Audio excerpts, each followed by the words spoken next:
All right, so Mr. Alessi, I'll hear you. I'll hear you, Mr. Alessi. Thank you, Your Honor. The topic I would like to raise with Your Honor is the timing and nature and significance of the information that the defense has received from the firm Aperture. And Your Honor may recall there are two individuals on the witness list that we understand are to testify in this matter. First is Dr. Judson Welter, and the second is Shannon Burgess. And are they testifying in reverse order, though, than what you said? My understanding is, Your Honor, yes. Okay. My understanding, Mr. Brennan has the best information, is that it's proposed that Mr. Burgess testifies first and Dr. Welter testifies thereafter. Okay. So the Commonwealth has established in reports right up until, not established, they have stated in the reports of Aperture, particularly the slide presentation of Dr. Welcher, a trigger called 1162-2 that they have Dr. Welcher with a specific time. And that specific time that they have associated with that trigger is 12/31/38 to 12/31/43. And we have been assuming that information, and this is from best memory, but I believe it's slide 137 or so, where the statement is in the slide. And so we have proceeded with our defense. We have proceeded with the work that has been assigned to ARCA based upon that time period. On May 8th, not too long ago, Your Honor, we received an amended report of Shannon Burgess that pushes that time period. And I'm just going to get. So, although it was dated May 8th, we received it actually on May 11th. And in that report, Mr. Burgess states that he is making an amendment, and he is now stating that that infotainment trigger of 1162-2 is further back in time, and it is past 12/31/43. Do you have the time? I'm going to get the exact time, Your Honor. It is 12/32/16. And Your Honor may recall that the seconds, literally seconds, matter in the analysis of many factors. I won't go into them other than to say I went through and developed testimony with regard to the cross-examination of Mr. Whiffen. He had a timeline. He talked about much human volitional conduct. Suffice it to say that that information is literally by seconds determinative in some ways of various analyses. So we basically commissioned, if you will, ARCA to be looking at matters based upon the infotainment trigger 1162-2 of 12/31/38 to 12/31/43. As of May 11th, we received information that has changed that. Now, Your Honor, that is a Rule 14 violation, among other issues, but I wanted to start there. It's a Rule 14 violation. It's obviously, as I stated, an amendment of a report of a significant matter. And also, with regard to the defense's ability to provide a defense, we have to be able to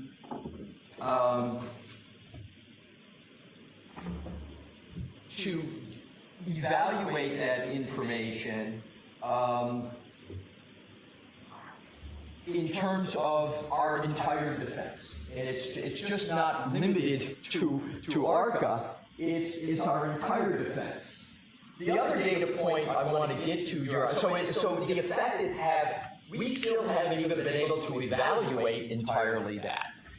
And I believe, Your Honor, based upon the information that I have, that this may have been a calculated matter by the Commonwealth, but even assuming it's not calculated, the effect is pronounced. So what I want to do, Your Honor, is to look at what the reason Mr. Burgess has given, which leads me to be very concerned about a calculation and a strategy calculation here. Mr. Burgess states in his own words that the reason why he is changed, that time is being changed, is to, quote, align the trigger with Mr. Whiffin's analysis. And Mr. Whiffin's analysis is based upon the extraction data from Mr. O'Keefe's phone. And I believe it's undisputed that the extraction from Mr. O'Keefe's phone occurred years ago. And the data from that has been extant, it's been available years ago. So to me, Your Honor, that basis can't be a proper basis at particularly this stage where we are approaching the end of the trial, just literally days before the testimony of Aperture, and we are in a very, very almost impossible, challenging situation.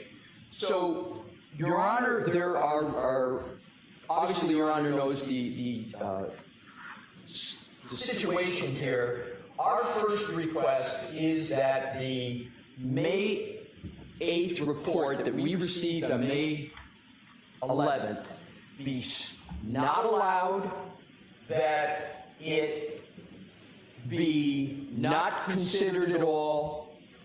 As Your Honor knows, I don't like to use hyperbolic words, but the word has been used for us, against us, ambush, ambush, ambush. If there's ever an example of an ambush, this is it. And so, Your Honor, our request is that Your Honor find a Rule 14 violation, that Your Honor have the remedy be that the violation remedy be that this is not allowed, and that the Commonwealth proceed with its the information of Aperture that has been extant before the May 8th date of the report. Thank you. All right. Do you have another option if that's not something that we do, right? Because the Commonwealth moved to exclude ACCA or have them go by their old report, right? Right. And Your Honor, I'm going to answer your question, but with just a quick point that this is really much different than ARCA because two reasons. We are the defense, and ARCA is a rebuttal to the prosecution's case. That is much different than a prosecution changing its theory of the case at this time. I understand that. I'm just asking if you have another option. It's not what I am saying that I am proffering. I think the only remedy here is exclusion and a Rule 14 violation. And you're not waiving that. I'm not waiving that. No, I'm not asking you to. Your Honor. Okay, continuance for how long? I could have a better answer perhaps to that question tomorrow. I haven't given what's been going on. I haven't even had a chance to talk to ARCA at all. All right, so tomorrow morning, let me know that. All right.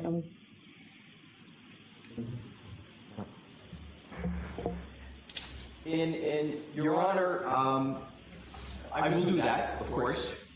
And I will also say, without getting into an elaboration of it, we have to look at all the witnesses that we called. I'll give you an example. Mr. Whiffin. I had my whole cross-examination, not whole, but a significant part of my cross-examination of Mr. Whiffin based upon going through human volitional conduct off that phone that was after that 1162 trigger. And a lot of our defense in theory is based upon that that's been in existence now for several months. And again, I go to the bottom line that the proffered reason in Mr. Burgess's report is to align with the data on Mr. O'Keefe's phone, and that's been around for a long time. So that's my answer to Your Honor's question. Right, thank you. Mr. Brennan. Your Honor, this disclosure is not a Rule 14 violation. The Commonwealth, just like the defense, is entitled, continues to work on their case and study their case as time goes on. This issue, the relevance of this issue, has been clear throughout the case, including my opening statement.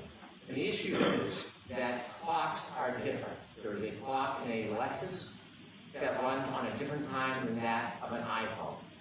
And if you recall in my opening statement, I talked about the fact that there are variances between those clocks. So instead of a moment that coincides happening at the precise second, sometimes there's a variance of time between the two. So the Lexus clock could be at a variance with an iPhone, but the event still could happen at the same time, given the clocks have different times. The defense provided a report by a person by the name of Mr. DeSorga, a noted expert witness who they've listed as a witness they potentially called. Mr. DeSorga wrote a report, and in the report he suggested, based on his analysis, that Mr. O'Keefe's phone always ran late.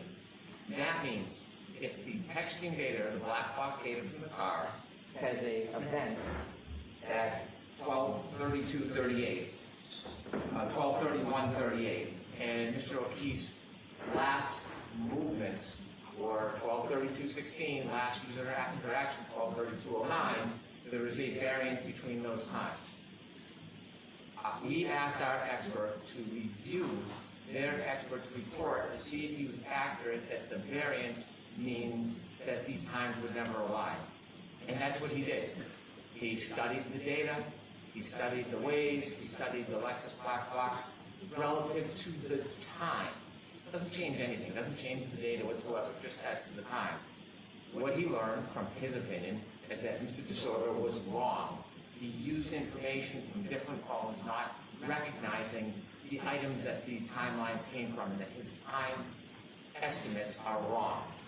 So then he looked at the time of the event, of the ignition, on and off, and he compared that to the Waze data. And when he did, he found that he could identify what the actual differential was. Instead of guessing that it was within the 30-second window, it was somewhere around 21 to 25 seconds. And that 7 minutes before the collision, Mr. O'Keefe's phone was 21 to 29 seconds ahead, which means you subtract that time, which puts it in the same variance that we've been arguing from the beginning, that the collision occurred at the same moment when Mr. O'Keefe last had user interaction, and that reconciles with the data. It does not change the text screen data or the black box information on the car whatsoever. It does not change ARCA's analysis whatsoever. We received this report on May 8th. I was surprised to receive it. I welcomed it. We turned it over on May 8th. There was no delay. It's been a week now the defense has had this information. And so this is not an attempt to align anything. While it may reconcile or identify that variance more closely, it doesn't change any data whatsoever. And so this is not a Rule 14 violation. The effort was in response to disclosures that we believe were wrong by the defense expert, and it is clarified and it is favorable for us. And so we should be able to use it. Did you intend to use it in your case in chief, or only if this witness disorder? I don't remember reading that name, so I don't know how to pronounce it. Case in chief. On my case in chief, because we now have this available data.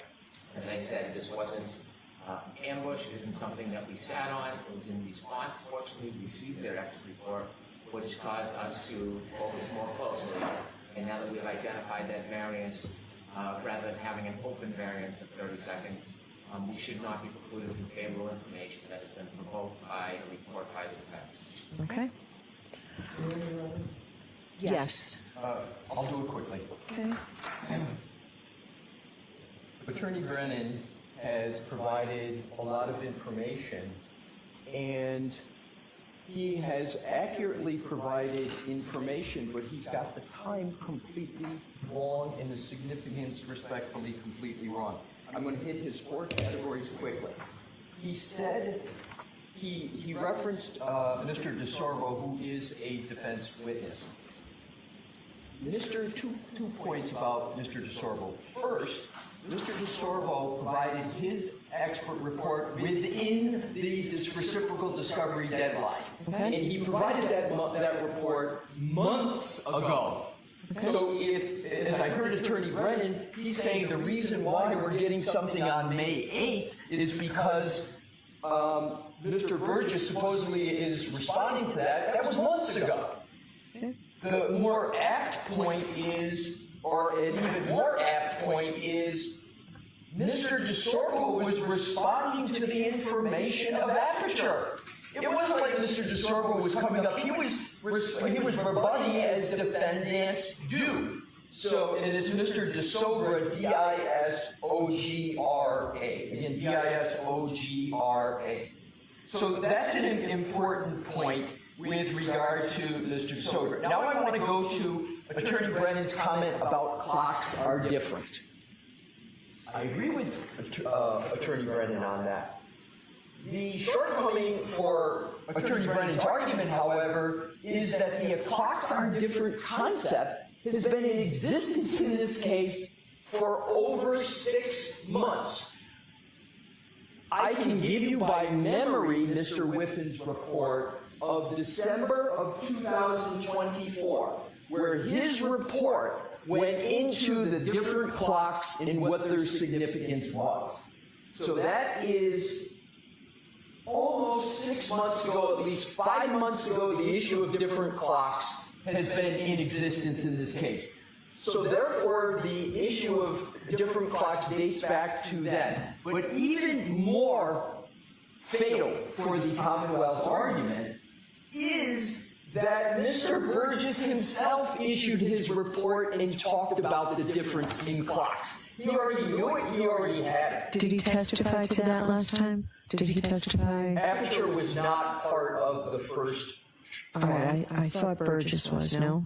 No one from Aperture was. I knew Aperture was, and I thought he may have been something. The name just sounded. Neither Burgess nor Welcher were part of the first trial. But they were retained. Aperture was retained, I believe, in October of 2024. Okay. And at best for the Commonwealth, Aperture had, and Mr. Burgess and Dr. Welcher had Mr. Whiffin's report that talked about the clock differences. So the clock differences cannot be, as the Commonwealth is proffering, some sort of new information that caused Aperture to provide a new report. This variance that Attorney Brennan talked about, it's called the clock drift. A more layperson's term is a variance of time. Mr. Burgess, in his original report months ago, has a whole section on clock drift. That's not a new concept for him. He's just changing the drift. Okay, so what I'd like to do, because I want to address the other issue and I don't want to keep people here too long, can you wrap it up, Mr. Alessi, or is that? In 60 seconds. Okay. Thank you, Your Honor. Your Honor, the last point I wanted to make, and I think I heard Attorney Brennan correctly, is he said he was surprised that he got this report dated May 8th. That's what I heard. So if the Commonwealth is surprised that they got it, that should mean, to me, Your Honor, be an outstanding fetching reason to not allow it, because they're surprised to get it. And I can lastly say this, Your Honor, there's nobody that's more surprised to getting this than the defendant when we got it on May 11th. Okay, thank you. The other issue about calling your expert on rebuttal, Mr. Brennan, based on the late disclosure of the ARCA materials. What's your argument on that? I won't iterate the entire past, but Your Honor has found discovery violations. Your Honor has found that I want to phrase this properly, the efforts of the defense were improper. And inevitably, we've now received an extraordinary amount of discovery on the most important issue in this case, well beyond the discovery deadlines, without any excuse.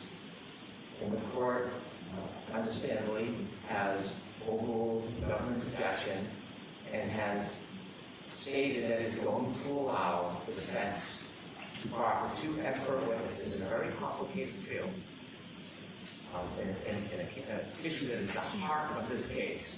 You're going to allow them to testify, despite the fact that we have not had adequate time to review, and to prepare, and to address it. The Commonwealth has the burden of proof. The Commonwealth has an obligation to prove its case beyond a reasonable doubt.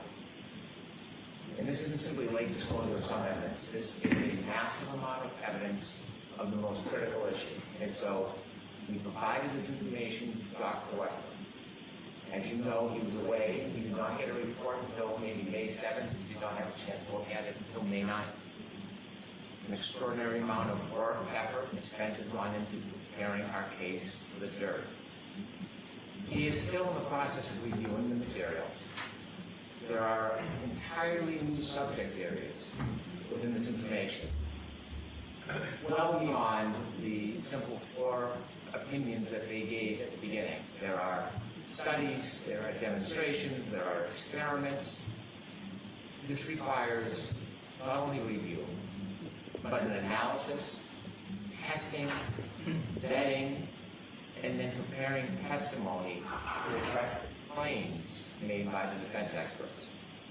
Not to get into a battle of disparagement, but our expert has found extraordinary issues in his first reviews of the material. And some of those concerns lead him to need, in his opinion, to actually conduct his own tests to demonstrate the failures of these ARPA witnesses.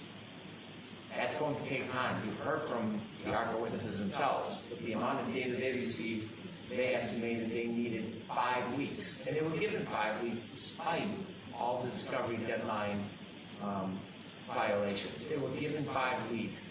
We did not get the report until May 7th.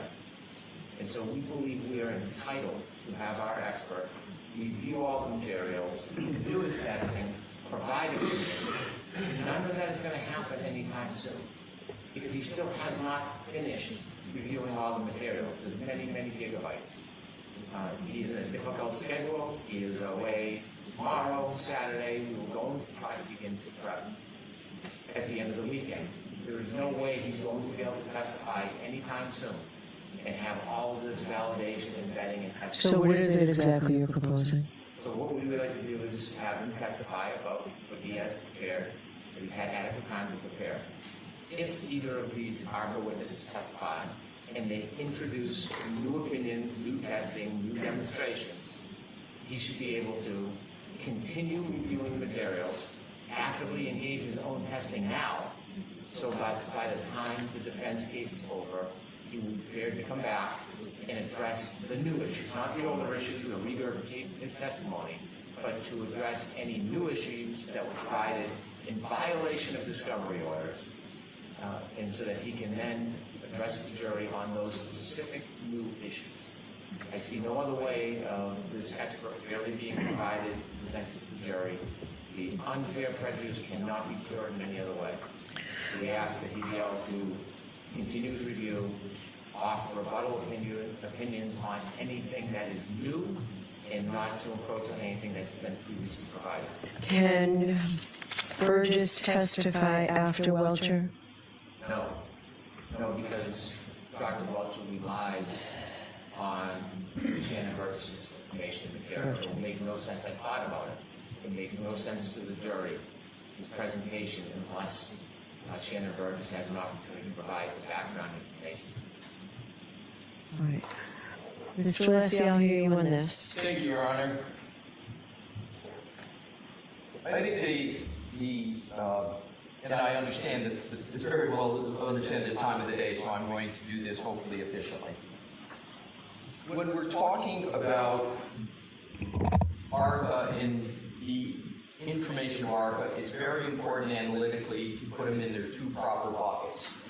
The first bucket is the information and opinions of ARCA that have been in existence since February of 2020. Yeah, well, let's focus on the beyond. Let's focus on. Okay, good, because my pithy conclusion is there should be no prejudice on that. And I don't think the Commonwealth's even suggesting that. So we're focusing just on the quote new information bucket. Your Honor, it's very important to understand that what ARCA is doing is in response to the testing of aperture. ARCA did not come up with new approaches. We, again, to state the obvious, are the defense. We get to rebut what the prosecution has put forward. And so what ARCA has done with the new information, new testing, is simply to rebut what aperture has done. So I do not understand the length of time, or the lift, if you will, that's being proffered for aperture. Now, with regard to the time period, Your Honor has already determined what the appropriate approach is for the new information from ARCA.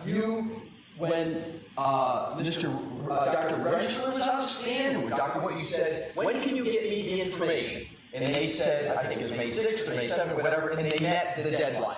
They did it.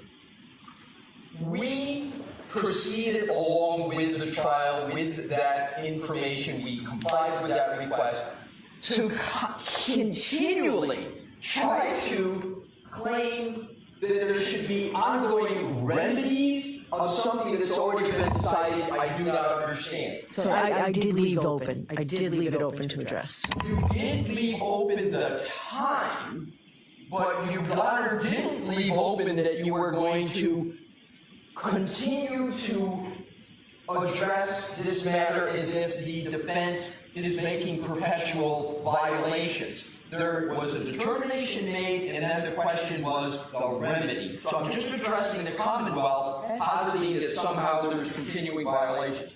My final 2 points. What Mr. Brennan is seeking is improper. What it's seeking is the most extraordinary situation, which is have Aperture come before the jury, testify to certain things, have ARCA have to come on, and then have Aperture come back and essentially have almost a rebuttal to a rebuttal as of right.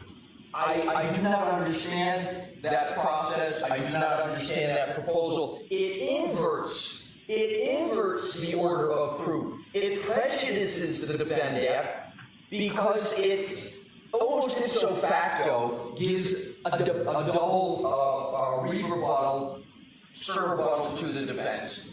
I believe, Your Honor, the final point is, if Your Honor is inclined to give Aperture more time, and I haven't even heard a deadline yet for Dr. Welcher. It's still open. What I would recommend, Your Honor, is that we follow the proper order of proof. We determine when Aperture can conclude its review of the ARCA work, and that there be a reflection that keeps the order, namely that the prosecution comes in with Aperture, Dr. Welcher, and Mr. Burgess, and then the defense, as part of its case in chief, puts on ARCA, and we make the determination as to what happens there. Otherwise, what we're happening is here, it's almost a self-serving matter where the Commonwealth is getting to put on certain witnesses, hear from our witnesses, and then have an automatic rebuttal. And Your Honor, I just think that's improper and prejudicial. There's another, and importantly, it's a burden shifting to the defense. All right, so I have a question for you, Mr. Alessi. Are you still thinking that if the defense puts on a defense that will take roughly a week and a half for that to take place? That is our best estimate still, Your Honor. And not holding you to this, because obviously you have no burden, if ACCA is part of that defense, when in that week and a half time frame would that be? We haven't made a final decision, Your Honor, but we're pretty close that it would be toward the end. Okay. All right, I needed all this information now, so I appreciate it. All right, thank you.